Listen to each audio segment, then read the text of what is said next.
Hi, thank you for tuning into Leicester Elim's YouTube. It's great to be with you. My name's Pastor Dave Holmes. Don't forget to check us out on our Facebook and our website. It'd be great to hear from you. You know, one thing that we want to do over the coming weeks is to look at prayer and fasting in our church. Because, you know, we need to press into God.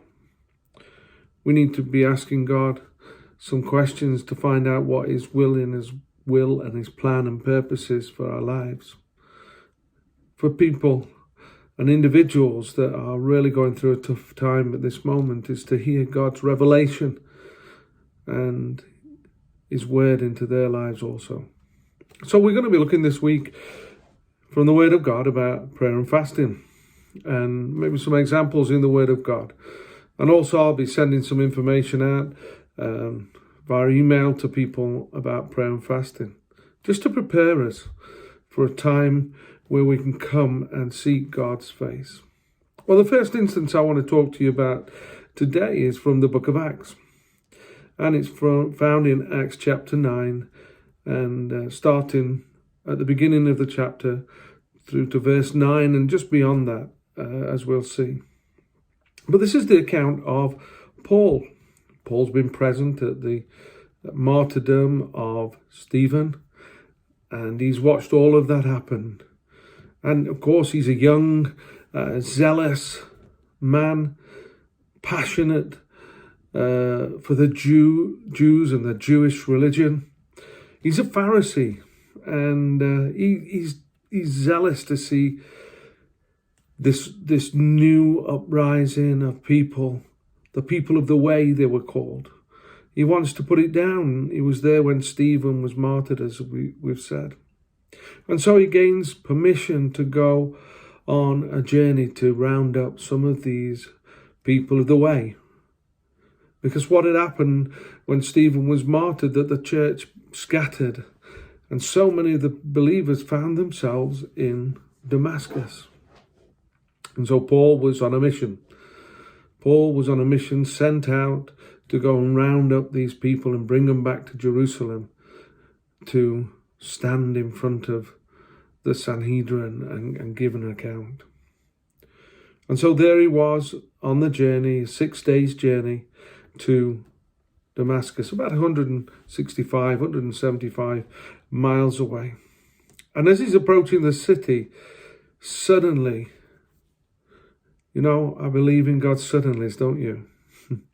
Suddenly, a bright, shining light shone. In fact, in Acts, later on in Acts, it tells us, I think it's Acts chapter 26, it tells us that this light was so bright, it was brighter than the noonday sun. So it wasn't the sun, it was something that was brighter than the noonday sun that shone around him. And suddenly he fell off of his donkey. And he was blind. Now, whether the brightness of the light or whether God blinded him, we're not sure. But the thing was that suddenly Paul found himself unable to see. And yet this voice spoke out to him. Why do you persecute me? Paul says, who are you? And the voice says, I am Jesus, the one who you persecute. You see, the very thing that Paul was persecuting was the fact that these people of the way had said that Jesus Christ had risen from the dead, that he was alive, the one that had been put to death upon the cross had risen from the dead, victorious over sin, death, and hell, and that he ascended on high. And Paul wanted to put down this uprising, and suddenly this voice from heaven came and said, I am Jesus, the one who you persecute. Jesus revealed himself that day to Paul. And so what was Paul's response? Paul fasted and prayed for 3 days. The Word of God tells us that he went without food and water for 3 days. Now that is called the absolute fast. Yeah, there are several different fasts in the Word of God. And when you go without food and water, it's called an absolute fast. No food, no drink. Paul had nothing to eat or drink for 3 days. You see, he wasn't unaware of prayer and fasting because it was part of the culture of the Jewish people. It was certainly part of the culture of the Pharisees. And Paul would not be unused to prayer and fasting. And so he gave himself to prayer and fasting to hear God. To hear God. And God had already said to him through the voice of his son Jesus, he says, go to Damascus and I will reveal to you. And so Paul was waiting for something. Paul was waiting to hear from God. And you see, part of prayer and fasting is this, is we put ourselves in a place where we are able to hear from God. Prayer and fasting is never about twisting God's arm, trying to make God do what we want him to do. Who knows we can't do that? Of course we can't. God is sovereign. But what prayer and fasting does do, it helps us to get ourselves in a place where we align ourselves to hear God. And I think within those 3 days, what God did, he started a work in Paul.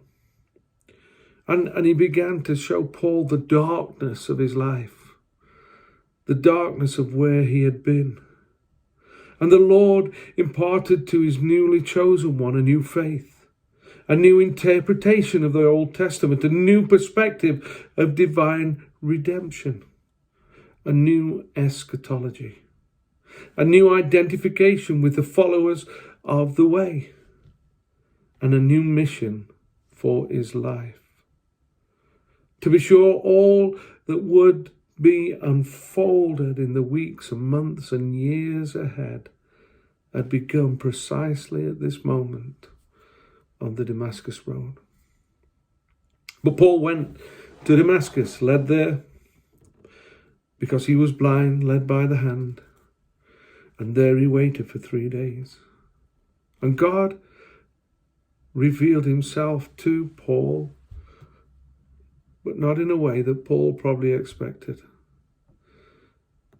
Because Paul was spoken to and ministered to by one of the new converts to the way, the Christians.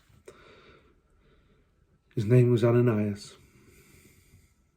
And God spoke to Ananias and said, I want you to go to Paul and lay hands on him and pray for him, because he's my chosen instrument, and I will take this man to reveal my truth to the Gentiles and to kings. And God used Ananias to bring his word to Paul. And you know, in prayer and fasting, we put ourselves in a position where we want to hear from God. Something dramatic had happened in Paul's life. And at times there are things that are dramatic around our lives, and we want to hear from God. We need to hear from God. Yeah.